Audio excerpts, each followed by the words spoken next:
Good evening, everyone.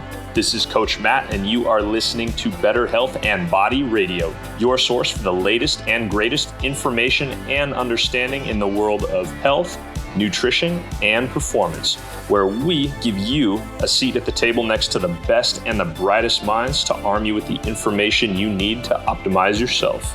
Join us for another exciting, thought-provoking episode of BHB Radio, starting now.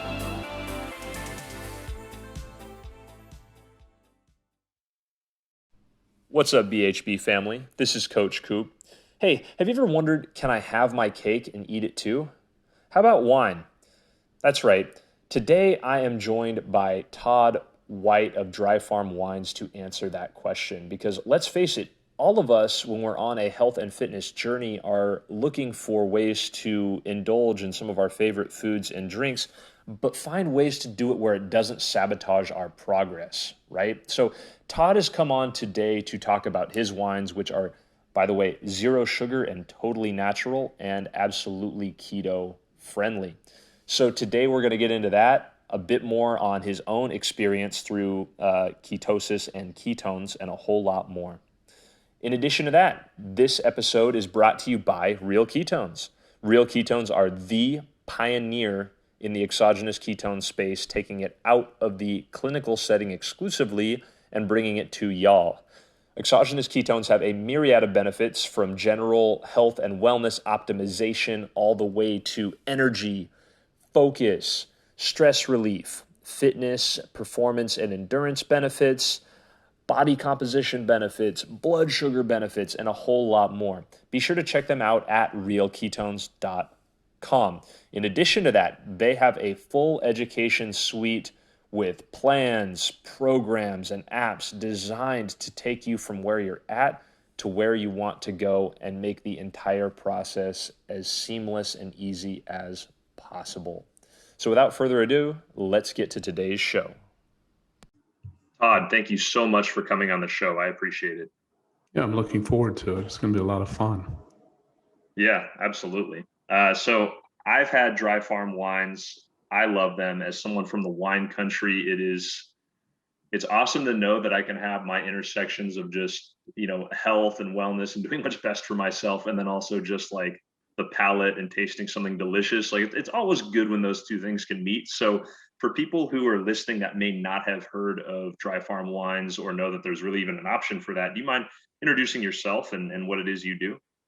Yeah, so I've been a lifelong wine lover, aficionado. I live in the Napa Valley, which is the heart of the most important wine appellation in North America. I've lived here for over 20 years. Just had a lifetime love affair with wine, but about 6 years ago, I started experimenting with a therapeutic ketogenic diet, which is a very, stringent form of ketogenic diet, with millimolar liters BHB between, blood tested typically for a couple of years between 1.7 and 3.2, just, really high.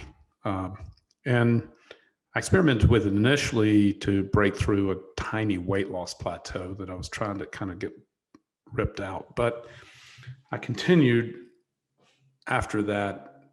I've now been ketogenic for about 6 years, but I continued with a therapeutic ketogenic diet for a couple of years.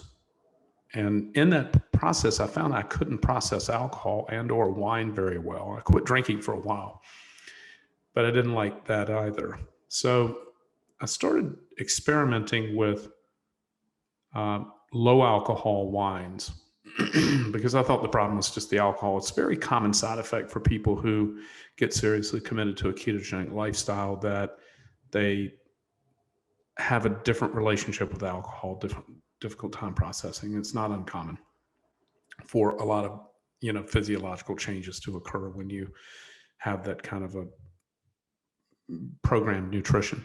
So I didn't know much about what was happening in the wine world. I was just drinking it. And then I discovered, quite by accident, as I started looking for alternative more healthy ways to drink, I discovered the natural wine revolution, which was really underway in central France at the time. Nobody had ever heard of a natural wine, and most people today don't even know what the term means.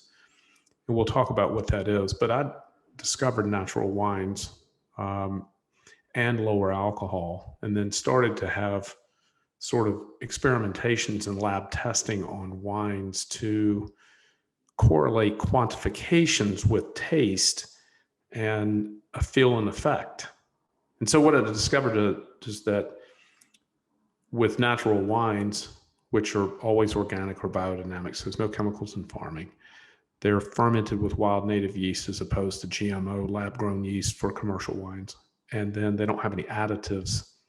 Most people don't know that wine has additives in it, but there are 76 additives approved by the FDA for the use in winemaking in the United States. Wow, I didn't know that at all. Well, the reason you and your audience don't know about these 76 additives, and in fairness, some of them are natural, but many of them are quite unnatural and toxic. Sure. And so the reason you don't know about these 76 additives is because the wine industry has a few dirty, dark secrets, and the additives are one of them. There are others as well. But these additives are in your wine, but you don't know it because the wine industry has spent millions of dollars in lobby money in Washington, D.C. to keep contents labeling off of wine bottles. In addition to that, they have also lobbied successfully to keep nutritional information off of wine bottles. So wine is the largest, most significant food product without any kind of contents label or nutritional information. Interesting. So if you care about what you put in your body, which I do, obviously you do and your audience does, if you care about what you put in your body and you're a wine drinker, you don't really have any idea, unless you're buying your wine from somebody like us, a certified trusted source, you don't have any idea what you're actually drinking. So that's the ketogenic lifestyle sort of led me to a healthier wine. But then after I started to uncover what was really going on in the wine business, then, that's when I started to think of, initially I wasn't looking, dry farm wines was an accidental business. I didn't go out to start dry farm wines. I went out to solve a personal problem of trying to find a healthier way to drink wine. And in that, I discovered that what was really happening in wine. And I also came to the conclusion that there were probably a few million other people like me who cared about what they're putting in their body, and that they were wine drinkers or drinkers in general. And I'll pause for a moment, but when I think about drinking, I think about a conscious path to mindful drinking, right? And so if you're a biohacker, as I am, or someone who cares deeply about what I put in my body and who cares deeply about the longevity and the health span of my body and mind is, is important, maybe more important than the body. If I care about my physiological process and the outcome of my biological and neurological function, right, then I need to think about alcohol. And so it surprises people to hear me say this, because they think I'm the wine guy who sells wine, which is not really necessarily the truth. What's true is that I like to educate people and help people think through things like how and why they drink and how they should drink. And so, it surprises people most to hear me say the following: alcohol is a very dangerous neurotoxin, and it ruins millions of people's lives. And there's some people who shouldn't just drink at all, right? And then there are people like me who want to drink, enjoy drinking, have no intention of stopping, but want to do it in the healthiest way possible. And part of that is lowering down the amount of alcohol, which is why we only sell and drink lower alcohol wines between 6% and 12.5%. And most of the wines I drink personally are between 7 and 11%.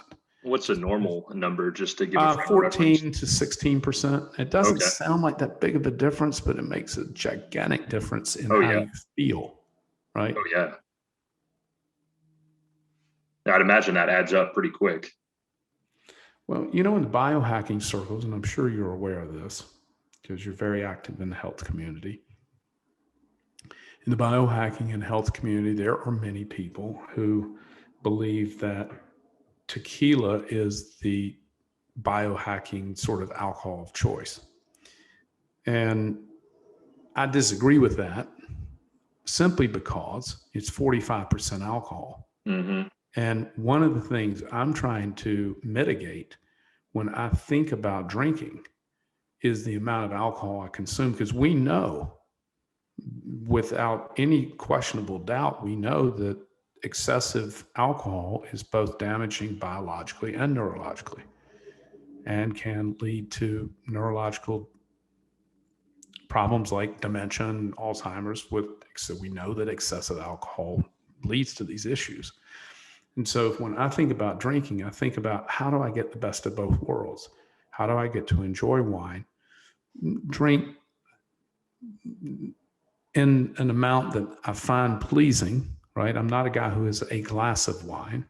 I have several, maybe You a and me bottle, both. You and me right? both. So, I mean, I don't know any drinkers. Look, I just don't know, the guidelines are glass a day for women, 2 for men. I don't know anybody who drinks like that.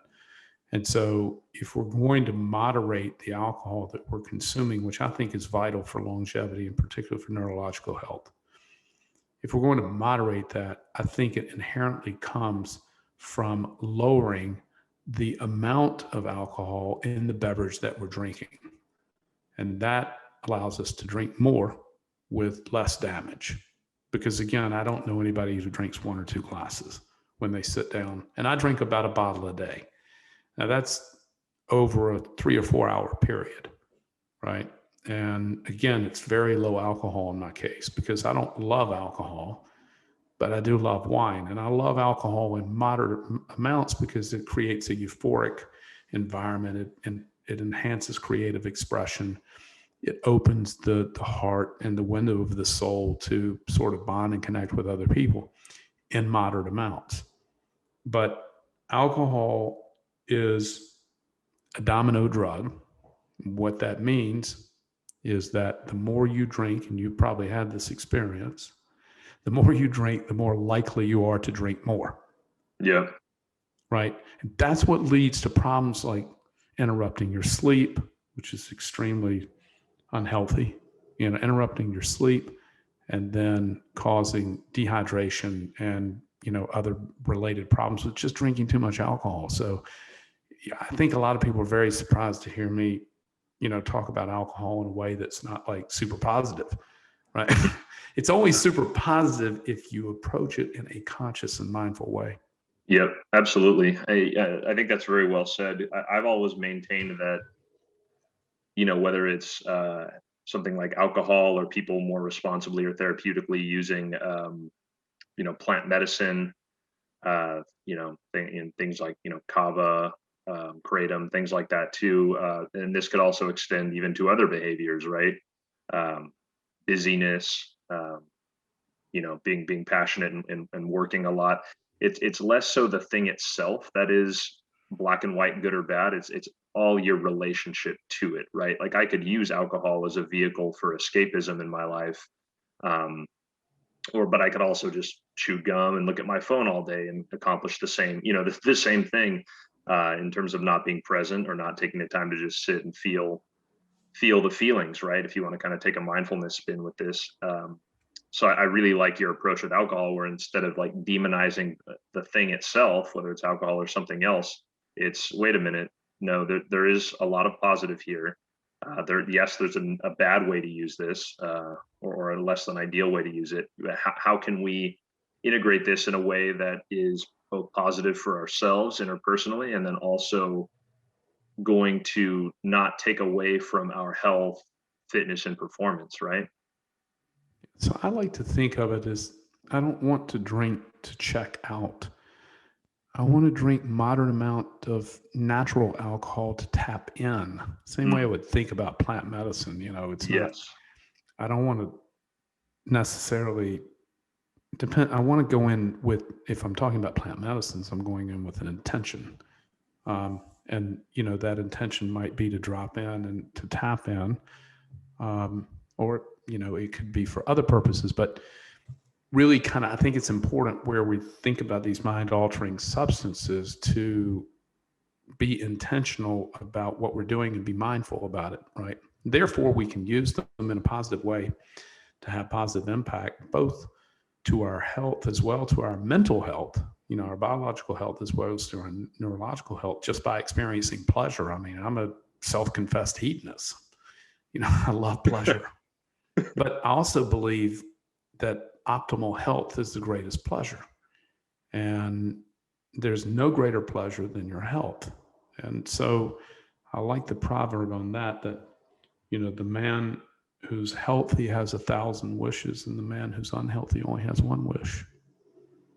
Yes, absolutely. I first heard that from Naval, the famous philosopher, and an investor, and it's true. I mean, as someone who, and I always say this to our audience, like I don't come from a background of being fit and healthy. A lot of times you'll talk to these trainers, and it's like, or these health professionals, and it's like, you've kind of always genetically been solid.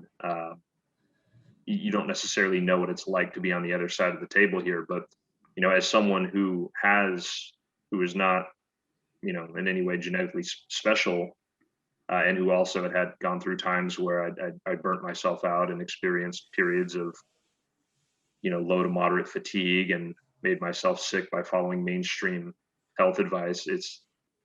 That was my only desire, is just to feel good and to be able to show up as myself, and to regain that authorial intent or first person narrative control over my own life again.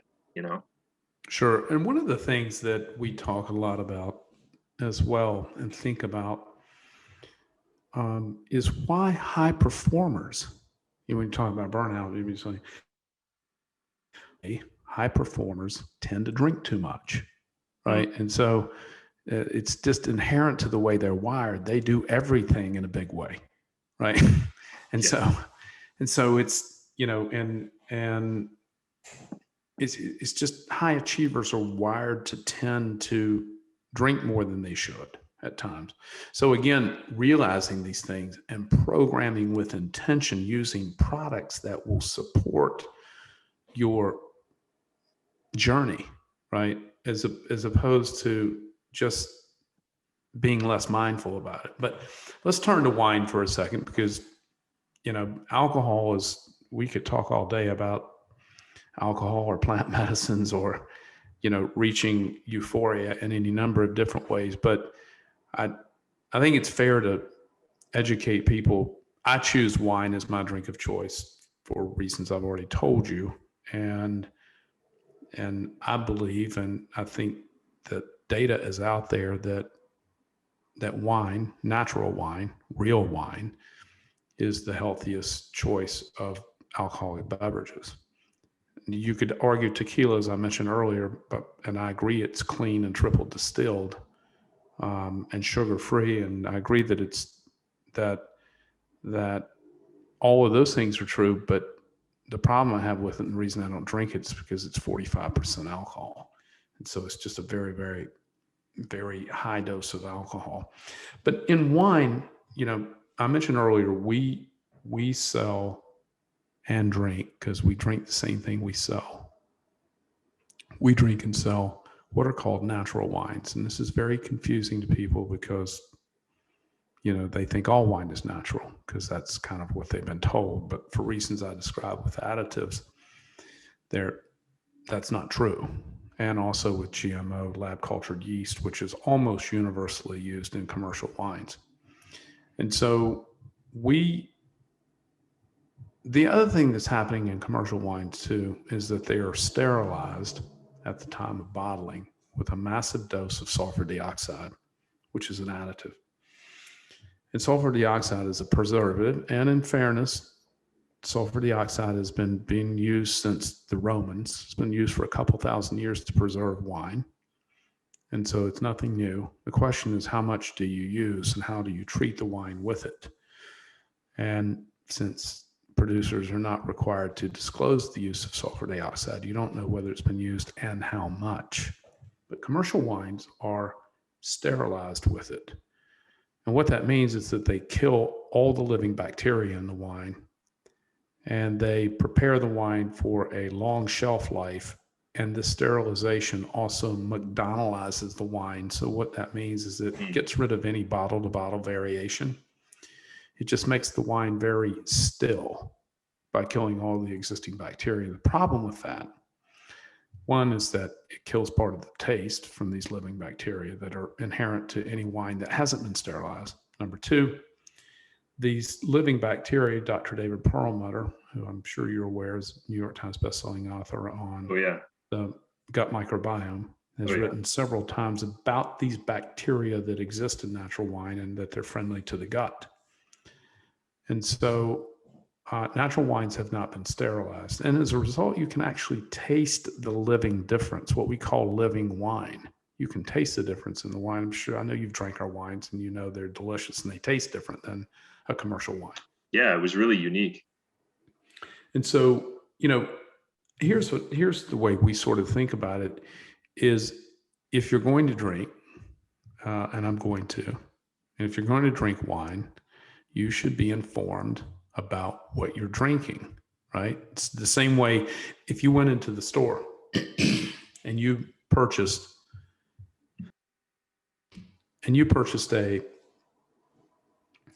anything came in a box or a bottle. Anything that came in a box or a bottle that I would purchase, the very first thing I do is look at the ingredients label and nutritional information. Unfortunately, with wine, you don't have that option. So therefore, if you're going to buy wine when you care about what you're going to put in your body, you're going to have to find a trusted source who cares as much about it as you do, because you don't have the option of picking up the bottle and seeing what's in it or how much sugar's in it. So when we think about dry farm wines, has a certification process that every wine must meet, and we stand behind that seal of certification. And that's organic or biodynamic farming. So no use of chemicals in farming. Dry farming, that's the name of our company. What does that mean? That means that we don't allow the use of irrigation in the farming of grapevines. There's a whole bunch of reasons for that. Irrigation is bad for the vine. It ultimately produces a less healthy fruit with fewer polyphenols, which are the healthy compounds found in wine. And it's bad for the planet. We have a drought condition throughout most of the world, and certainly all across California and the West. And irrigation is just unnecessary to grow a grapevine. So anyway, we don't allow irrigation. So there's organic or biodynamic. And to cover what biodynamic farming is, it is a prescriptive advanced form of organic farming. And one of the methods used in biodynamic farming is actually farming by lunar cycles. So they believe that the moon and the tide impacts how how plants relate to each other. So there's biodynamic farming, dry farming. We also require that all wines be sugar-free. So we do lab testing to ensure that they do not contain sugar. That's the only way you know if a wine has sugar in it. It's lab tested. Now there's super sweet like dessert wines that obviously you can taste are super sweet. And, as a result, they have sugar in them. But like standard wines, you can't always taste sugar. Not even us as taste masters can taste it. It gets hidden in the acid of the wine. And so we require that the wines be sugar-free, also that they are 12.5% or below in alcohol. Mm-hmm. And while most people don't consider the amount of alcohol in a wine bottle and rarely look at the bottle to see how much is in it, but it's another conspiracy collusion between the wine industry and the government. The alcohol stated on a wine bottle by law is not required to be accurate. Interesting. And so if you care about alcohol, looking on the bottle doesn't do anything for you because it may very well not even be accurate and is not required to by law. So then we do also independent lab testing for sulfites. And sulfites come both naturally occurring. All wines contain sulfite, whether sulfur dioxide has been added or not. What we're looking for is to make sure that excess amounts of sulfur dioxide have not been added to the wine. So we are also testing for other things like pH and specific types of sugars and so on and so forth. But we put a seal of certification on every single wine that says this wine is additive free, organically grown, sugar free, and is lower in alcohol. Interesting. Yeah, that I didn't realize. I mean, I could have imagined to some extent knowing bits about the food industry and in my time, but I had no idea there are all these if, ands, buts, and what have yous when it comes to the wine industry. I mean, it sounds fairly similar to how, for example, the FDA, pharmaceutical companies are allowed to give money, donate money to the very body that's supposed to be regulating them, and then that's how some of this stuff, seems to come to fruition, at least if you kind of read between the lines. So speaking of, you just go ahead. No, is this going to the government?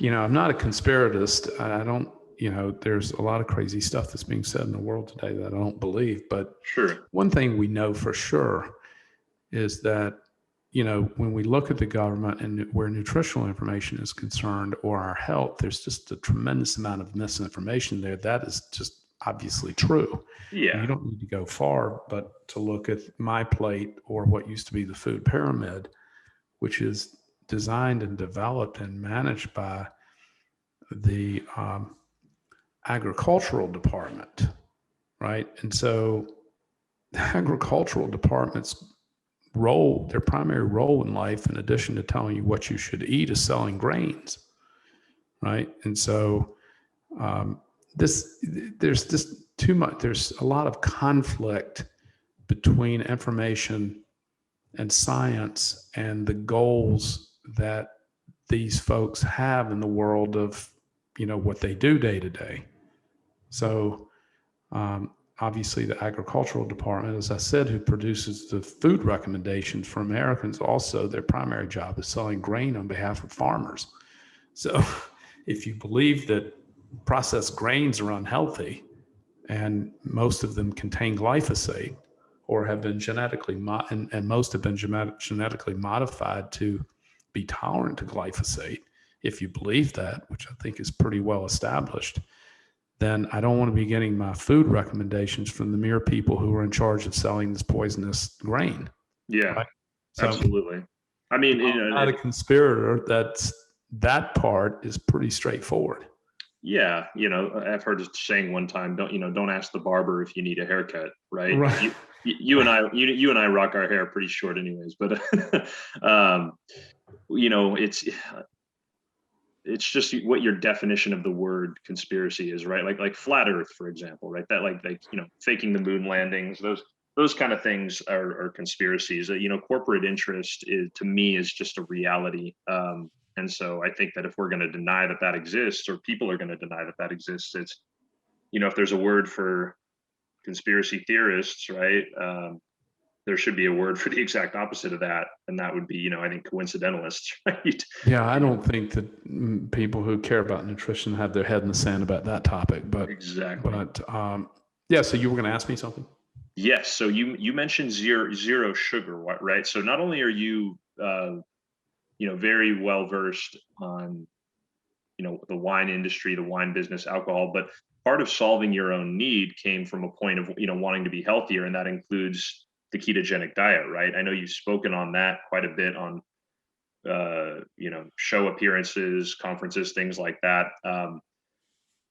What has the ketogenic diet done for you personally? And just kind of, what are your thoughts on it?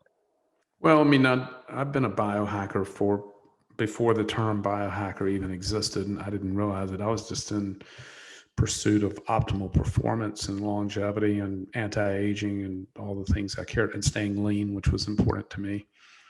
And I have the body type that probably about 85% of humans have, which is I'm carbohydrate intolerant. And so for me, I had used the ketogenic diet for many years. Well, it was really the Atkins diet, which I would call modified keto, that I started with in the 1980s or very early 90s. And, as a way to control my weight but didn't get serious about the science until about 6 years ago when I started a therapeutic ketogenic diet, when I started doing blood testing and sort of, really dialing into the science of it. But as a practical matter, I also only eat once a day. I've been eating 1 meal per day now for just over 4 years. For 2 years prior to that, I was eating 2 meals a day on the 16-8 window, 16 hours of fasting, eating 2 meals in the 8-hour window. And then I went to a 1 meal a day, which I eat around 6 o'clock at night. And between that meal and the next meal, I have light green tea and water only is all that I take in between meals. And so for me, it was both sanity and vanity. The same reason I work out, it's both really for sanity, mental health, and then for vanity, because I want to kind of play this thing out and feel and look great as long as I can. Sure. And so, for me, ketogenic diet really profoundly impacted my memory, particularly short-term memory, profoundly impacted my cognitive performance and focus, which is why I experimented for such a long time with what I call therapeutic ketosis, which I'm not on today. Today, I'm on what I would call a modified ketogenic diet. I go into nutritional ketosis daily, no matter what my sin of last night may have been. I have a very strict diet. The only thing that I eat that I consider off program is potatoes, and I eat them in moderation just because I happen to like potato. Sure. It's just a thing. I just happen to like it. And so I do eat potatoes, but in moderation. Everything else I eat is clean protein or vegetables, and I don't deviate. I don't eat bread or any kind of grains or corn or rice or anything that would be offensive to the ketogenic diet. And I don't eat refined sugar ever, like in any form. I don't eat condiments. I don't eat salad dressings. I don't eat not commercial dressings or dressings that I haven't made. Most everything contains sugar in it. I don't drink any kind of beverages that contain sugar, not even in low amounts. I just find that sugar is a slippery slope. It's an addictive domino drug, much like cocaine or alcohol. You start eating it and it just triggers you and you want to eat more of it. So for me, it's just best not to eat it at all. I've experimented I was in the beta program for Levels, which is a relatively new continuous glucose monitor. I've also worn the Dexcom before. I don't wear continuous glucose monitors on a regular basis. They're designed for diabetics, of course, but biohackers are wearing them. I don't wear it often because, well, 2 reasons. One, I don't really need it because my diet doesn't deviate enough to impact my blood sugar. And my blood sugar is very stable and very, very low because of my diet. And number 2, the sensors are not friendly to heat. And I have a hot tub and an infrared sauna and a steam room at my house. And I'm constantly in a cold plunge. I'm constantly in extreme forms of heat and cold. And so the sensors don't work very well. And so if I am experimenting with a CGM, then I need to stay out of these hot and cold environments so it works kind of properly. But for me, I have a desire I'm 60, and I'm really thinking about the next 50 years. And in particular, I think setting up for the next 50 years, I think the next 10 years will be the most critical, between 60 and 70. And I'm in top physical best condition of my life. I'm the leanest I've ever been. That's important to me, both from a health and vanity point of view. And so that's sort of how the ketogenic diet and intermittent fasting, and I do extended fast from 3 to 7 days, about once a month or once every 6 weeks. And that's water only for 3 to 7 days, depending upon what kind of mood I'm in or what my schedule will allow. But I do a minimum of 3 days. And then, of course, intermittent fasting every day, and have been, and will never return to eating more than once per day just because I feel so great.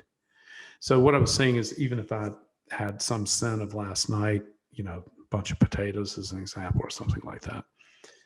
Because I only eat once per day, by 2 or 3 o'clock in the afternoon at the latest, I'll be back in nutritional ketosis, or really driven by starvation. But right. Well, and that's interesting you say that too, because the ketogenic diet was actually invented initially as a way to mimic nutritional ketosis in patients, sick children, epileptic sure. children who could not follow or were not willing to follow fasting protocols. And so I think that what you brought up there, right? There is, with the potatoes and everything, there is wiggle room here, because there are people, myself included, who I have days when I'm at rest, when I'm relaxing, when I'm just walking the dog, where I'm eating a higher amount of protein than a typical ketogenic diet. I am doing some iteration of fasting. But at the same time, that's like a lower carb, probably higher fat day for me. And then I've got a couple days where I'm engaging in strength training, where I'm using primarily, my type 2A and B fast twitch muscle fibers, which are going to use a higher amount of carbs. So I can have higher amount of carbs those days and then still be back into ketosis like most of the time. Mark Sisson talks a lot. He and I have been friends for several years, since he became, huge proponent of our wines. But, he thinks and writes and talks a lot about metabolic flexibility. Mm-hmm. And so, and I think that's probably true. It's, for me, I do also interval training. I do high intensity, or I do low, long range cardio, always mixing it up to try and keep some variation on everything. There's certain foods I don't eat, right? Ever. Sure. Like Sure. refined sugars, corn. Right. Corn has got all kinds of problems, both from a keto point of view, as well as, GMO and glyphosate. Agreed. I don't eat grains, and I don't eat rice. There are a few things I just don't eat, because it's not, these types of foods for me and my body will lead to overindulgence. I start eating these refined carbs like that, I'll just want to eat more of them. Right. And it triggers something in my brain. And if I don't eat them, then I don't want them. But I start eating them, then I want it. If I start to have, a bowl of rice, I want to have 3. Right? Yeah. I don't know. It's just what it does to me. And then that definitely throws my program out. And 1 or 2 days of cheat, if you will, on these things that I just don't eat. Mm-hmm. And I pick up a pound or 2, and I could start to feel sluggish. And I mean, it's immediate for me. And so, and it's become, the older I've gotten, the more immediate it has become. So, and the more dramatic the change to my body, and the change is quicker. Right. And so I just have to be very careful if I want to maintain, when I think about aging, I think of something that I call PSFB, which is power, strength, flexibility, and balance. Right. And so I think flexibility and balance are very important as you age, and then power and strength as well. And so I think a lot about that as I think about longevity and aging, is staying focused on those kind of 4 things. Yeah, I mean, that's very well said. I hadn't actually ever heard that before, but as someone who does work with people both on the nutrition side and then also on the training side, I think that's, if you were to really kind of like boil down, sift out everything else, and just give people the blueprint for healthy aging, it's maintaining that skeletal muscle mass, strength, and the neurological coordination required to do it, and then your mobility or flexibility, as you put it, and then a lot of the proprioceptive control over the body, right? Your body control and reflexology, essentially. So, yeah, and I think extreme temperatures are really, really interesting. I am a huge proponent of both infrared sauna and cold plunge, and the use of them together. Yes, it's quite remarkable. But so for me, just I really wanted to stay, like, to have this shape and power, and I really wanted to sort of continue that in my life. And for me, that was just about eating less and less often. Mm-hmm. And it's been a very successful formula for me personally. In addition to, I drink a lot of natural wine, of course. This keeps me young and certainly makes me a lot more fun. But yeah, so, it just, for me, the ketogenic, while I'm not like, I went through a phase, as did a bunch of my coworkers and friends, 4 or 5 years ago when keto got really, really kind of popping inside the biohacking community. I mean, it was everybody we were doing blood testing. We were posting our blood test to social, who had the highest BHB. And, I'm sure you've been through that or seen people do that. Yeah, of course. We were kind of in competition to see how high we could get, a readout on a glucometer, for ketones. And I don't think that was kind of a crazy time. I don't think that way anymore. I rarely measure. The only time I measure the beta hydroxybutyrate in my blood now, which is a couple of times a year, is if I want to experiment with a food type. Like if I want to see, if I want to see how many French fries I can eat without going out, if I want to experiment with food, I might measure then to see what kind of impact it has, both on blood sugar as well as ketone bodies. Right. But the other thing is it relates to blood sugar we were talking about earlier. And I think I'm from the school of belief, as many biohackers are, that most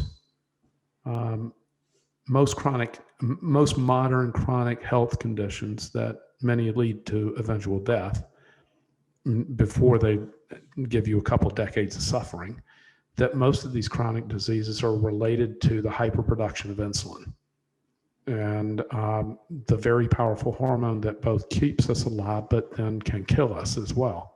Unfortunately, the death is not sudden, where where an unhealthy diet is concerned, it leads to these, chronic health diseases that cause us to suffer for a couple of years before a slow death.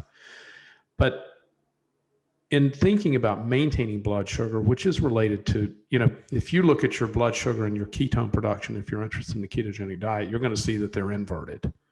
So typically the higher your ketones get, the lower your blood sugar will go. And I mean, if you're intentioning with a diet. But one thing interesting about if you want to control blood sugar and talk about eating potatoes, or if you want to have a ketogenic diet and talk about eating something like potatoes or even rice or any kind of high refined carbohydrate, is how you layer the food, right? So if I sat down and just ate, a bunch of French fries, I would have a very different blood sugar effect than if I layered it after eating some protein and fats and rough vegetables. Right. Yeah. So, when we're food combining, that's going to have a big impact because we know fat and fiber both mitigate glycemic response. Yeah. So, how we kind of layer food matters as to what kind of result we get from it as well. Yeah, absolutely. Yeah, a lot of people in the generative energy Dr. Ray Peat community talk about that as well. And actually both that community, and then also at Real Ketones, like their ethos is, just to kind of boomerang back to what you close the loop on what you said a second ago.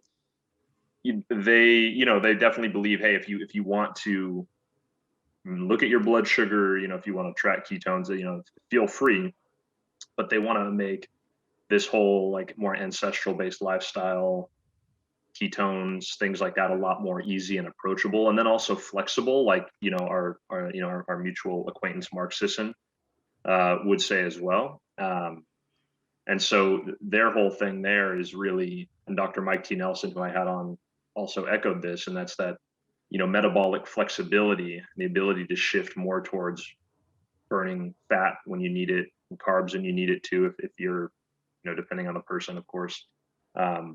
That's really the main feature of ketosis, and then kind of endlessly chasing measuring the number of ketones. It's a little bit tough because the amount of ketones you have in your system are a transient state, right? So I think that I just wanted to hit on the fact that the flexibility is important. I myself tend to do best when I have some days when I'm in a deeper state of ketosis and adaptive that way. And then other days, and I also get additional ketone presence from exogenous ketones to do things like promote neurological health. I know we've been talking about that a lot with respect to alcohol, and then also even for blood sugar too, among many other things. But anyways, I guess the point being is that I think that there's framework here, and then there's wiggle room in there too. And it doesn't, the ketogenic diet, having ketones in your body doesn't have to be this rigid, super strict approach necessarily. And although that, that can work better for certain people, absolutely. Yeah. Yeah. It's, gosh, it's just a fascinating topic, but we're all learning and sort of taking it one day at a time. And unfortunately, there's not as much science as we would like. Right. So it's a lot anecdotal and sort of how you feel. And, I love the proverb, to feel is to understand. When you're in touch with your body, you can feel, and your mind, you can feel how exogenous compounds of any kind of food makes you feel, and if you just listen to your body, then it'll guide you pretty much where you need to go. If you're listening and can be aware of it. Yeah, I like to call that concept mindful, like with 2 L's. Yeah. Nice. I like yeah, it. I like it. it's like through, I think, also a combination of mindfulness, traditional stuff like meditating, and then also, as you do, things like experiment with paleo, keto, some of the Ray Peat stuff, things like that, you kind of end up getting yourself to a place of body intuition, which I think goes hand in hand with kind of, mental, spiritual, intuition as well. And like you said, you get immediate feedback from your body. So whether it's a supplement like exogenous ketones I was talking about, making me feel more euphoric, have more energy, help me perform better in the gym, my clients as well, or whether it's a certain food like wheat and gluten, for example, giving me a negative feedback loop, or a traditional alcoholic drink making me feel inflamed and sluggish, and my gut having issues.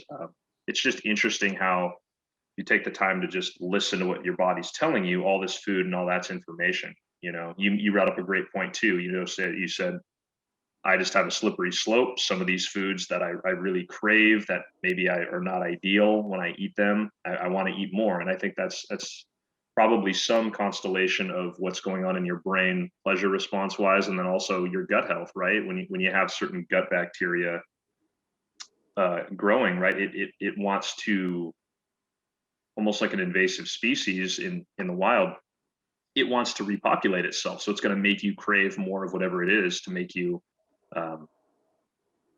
make you eat more of it, ideally. But yeah, Todd, I want to be respectful of your time here. So if people want to try your wines, Dry Farm Wines, if they want to learn more, where can they go to do that? Well, we are Dry Farm Wines on all social media, and dryfarmwines.com. But we also have a special gift for your listeners. If they go to dryfarmwines.com, Real Ketones, they'll find an offering for a penny bottle of wine. And so we just can't give wine away for free, so we charge a penny for it. Oh, wow. So they can find that offer, and I'm sure you'll put a link in the show notes. But we're easy to find. We're known as the keto wine. We're known as the paleo wine. We're known as kind of the healthy wine. So we're super easy to find all over social, and we only sell wines direct to consumers. So we don't sell our wines through restaurants or retailers. It's 100% shipped to your door. You have to order it online from our website or from the link I just gave you. And we would love to share some of our keto, paleo, healthy, friendly, delicious, low alcohol, lab tested wines with your audience. So feel free to order, or if we can be of service in any way, reach out to us. We're easy to find.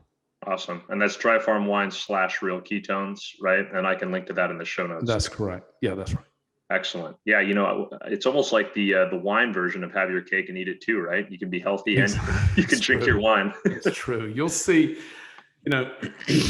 what we tell people is that you will immediately taste and feel a difference. I just was at Lance Armstrong's house last Thursday night for dinner in Aspen, and was a guest on his podcast the next day. But and Lance drinks a lot of wine, and he has a big wine cellar in his house. And when we were drinking, he was like, "Oh wow, you can really feel the difference in this. I mean, just while you're drinking, just the buzz is more energized. It's just lighter, fresher, just better." Yeah. And he was really amazed by that. And then, of course, we did the podcast the next morning, and they all came in. I told them, "You're going to feel great tomorrow, no matter how much wine you drink tonight." And they did, and it was a great testimony around that. But so you can taste and feel a real difference. And we also have 100% happiness promise. And what that means is, if there's any wine you don't like for any reason, we'll send you a replacement or give you your money back, no questions asked. Right? It's just, that's how committed we are to both the taste and the outcome of drinking these exceptional natural products that are whole and real. And so there's no risk. So please join us. We'd love to share our mission with you, and I appreciate you having me on today. Of course. Yeah, it's been my pleasure. All right, everybody. That has been one of my favorite episodes of BHB Radio. That was a lot of fun, and I learned a ton too. So I hope you guys did as well. And I will be sure to connect you guys with Todd and all things Dry Farm, so you guys can feel and taste the difference for yourselves. Take care.